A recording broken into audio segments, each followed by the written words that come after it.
Now, I just had this thought, it's not part of my speech, but I had this thought when I walked in and I started feeling the room fill with all of Hannah's people. And you can feel it, you know, you can just feel this energy and it's really exciting. So, my name is Diala Samadi and I have known Hannah for almost 5 years. And in these 5 years, our relationship has taken many forms. Hannah was first my professor, then my mentor, and I like to think of us now as friends. That evolution of our relationship, the fact that it not only still exists, but has grown, is a testament to one of Hannah's strongest qualities, and that is commitment.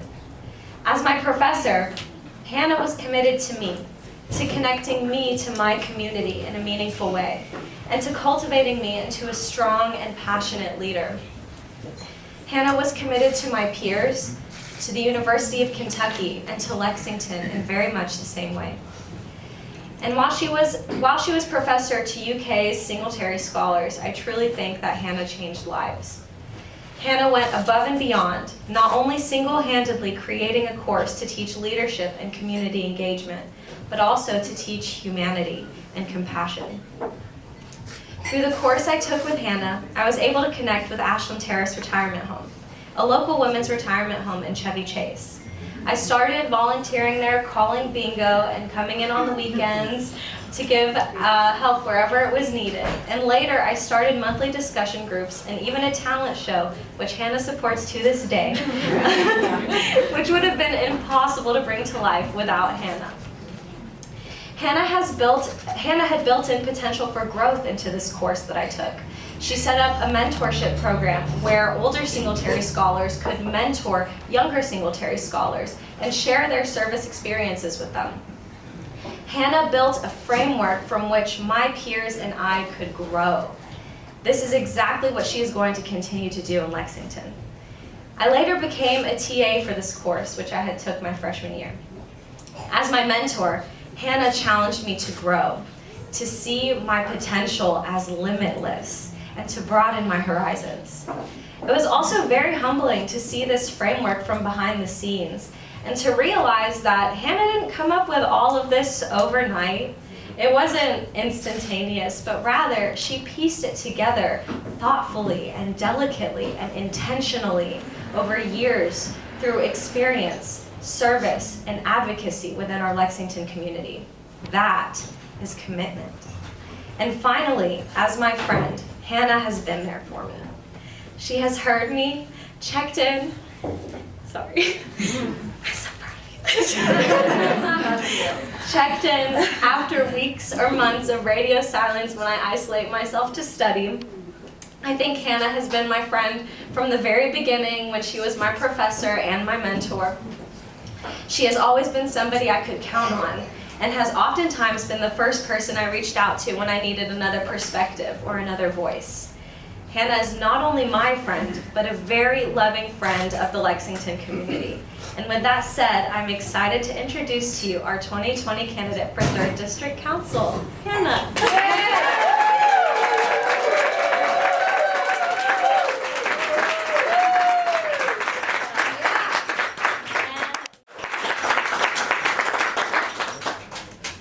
I consider it a great honor to be able to share very briefly how I have personally felt and witnessed the impact of Hannah's commitment to this community. To know Hannah is to know someone who is unapologetic about their values. Hannah will not assume responsibility for people or for projects unless she can be fully invested in their success. I do not know Hannah to work in half measures. I doubt she knows the word apathetic. Hannah is nothing if not completely sincere in everything she does and in every way she does it. Home is an idea that has been at the forefront of my mind for years. The longest I've ever lived in one city at one time is 6 years. And I've been in Lexington for almost 4. And it's something that I never thought would happen, and if I'm really, really honest about it, it's something I never wanted to have happened. And this idea of home in Lexington really didn't come together for me until I met Hannah. This is both literally and metaphorically.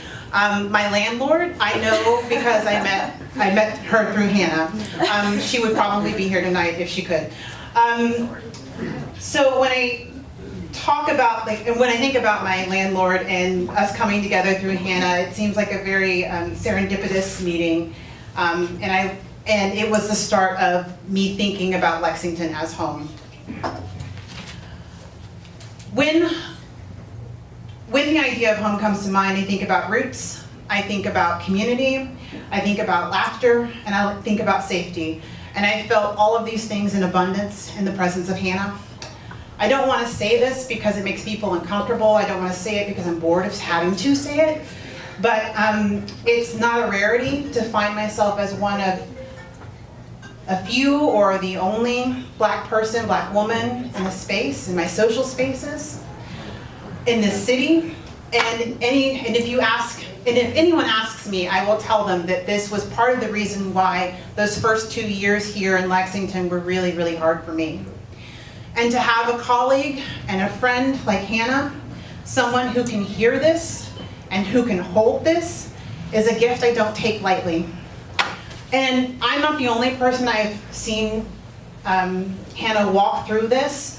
I had a student in my class last semester, a course on race and performance in 21st century USA. And this student took the ideas that she learned in my class, and Hannah helped her compose an application for early admittance into a doctoral program, which she received with a fellowship. And it's stories like hers and stories like mine that are small and simple, but they are anecdotes that should be evidence for Hannah's unwavering ethos and her commitment to making Lexington a city where everyone can claim his home. And it's my deep honor to introduce Hannah.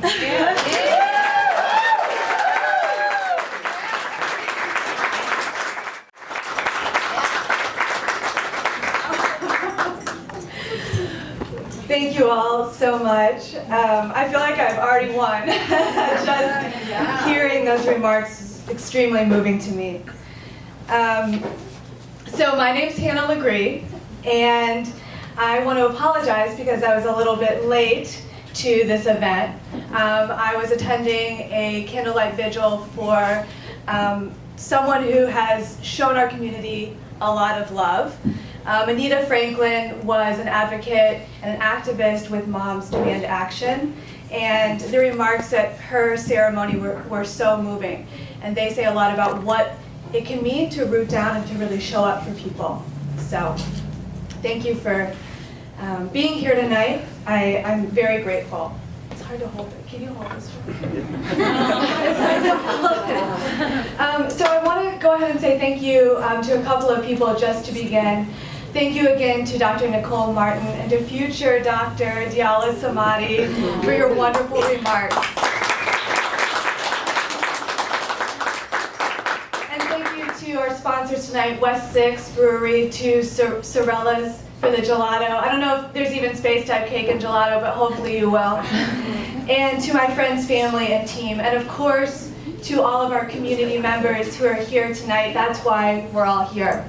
And that's why I'm here. Come on in. So some of you all I know, and some of you all I've yet to know. But I hope that I'll get to know you in the weeks and the months to come. I'm going to take a little bit more of your time to tell you about who I am, why I'm running, and what I believe in and my vision for Lexington. So I'm a writer, educator, and counselor. And my story has centered around community building and social justice.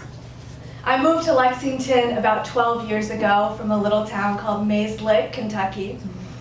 And during that time, early in my career, I served 3 terms at the AmeriCorps Vista at the Carnegie Center for Literacy and Learning right down the street.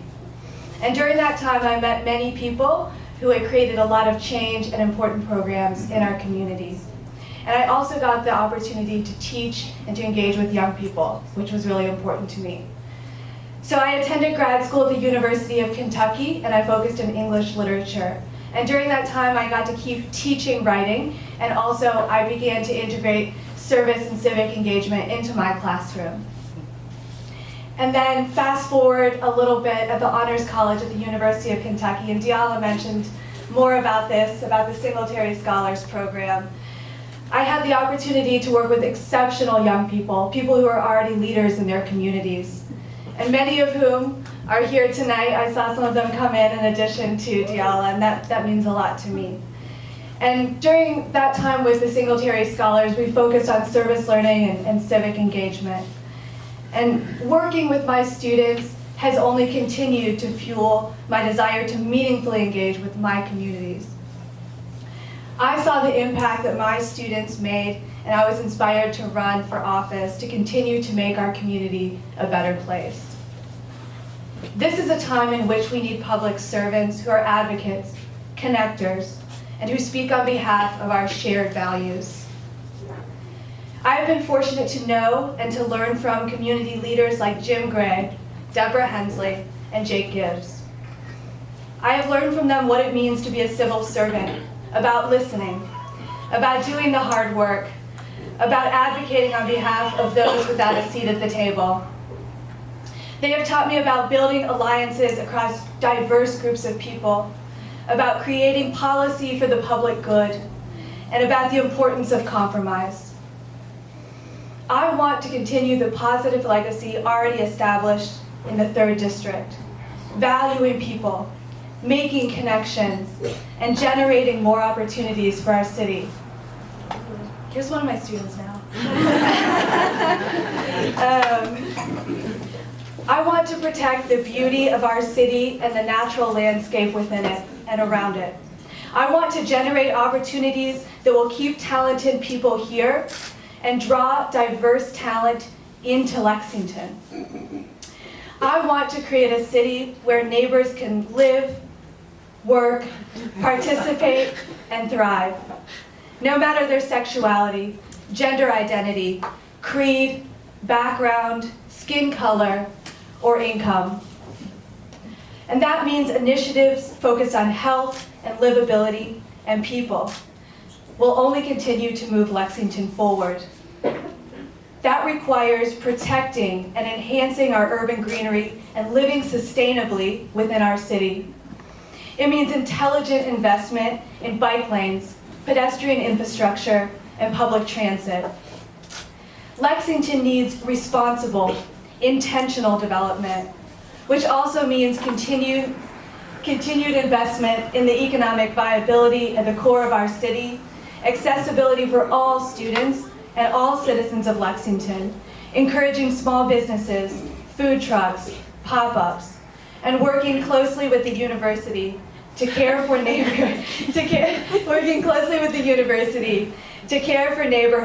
and the people within them. Livability means supporting the arts at various levels, institutionally and with grassroots initiatives. And it means caring for the most vulnerable in our population via protections and advocacy. That means building connections with neighborhood leaders to reduce violence and to increase opportunities for youth. All right.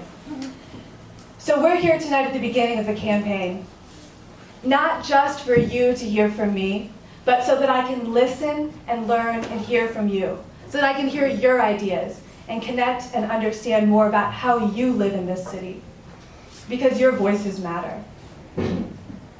As your city council member, I pledge to be fair, honest, and invested. I will listen to those who have been excluded, and I will work hard to protect what is special in Lexington. I hope that you'll help me enact this vision for Lexington and for the 3rd District. So here's my ask. Campaigns require money and people, and I can't do this without your support. Now, as Diala said, and I agree, I feel a lot of good energy in this room tonight, and I've just arrived. So I hope that you'll look around, meet a new neighbor, and help us make Lexington a better place to live. Cheers. Thank you all again.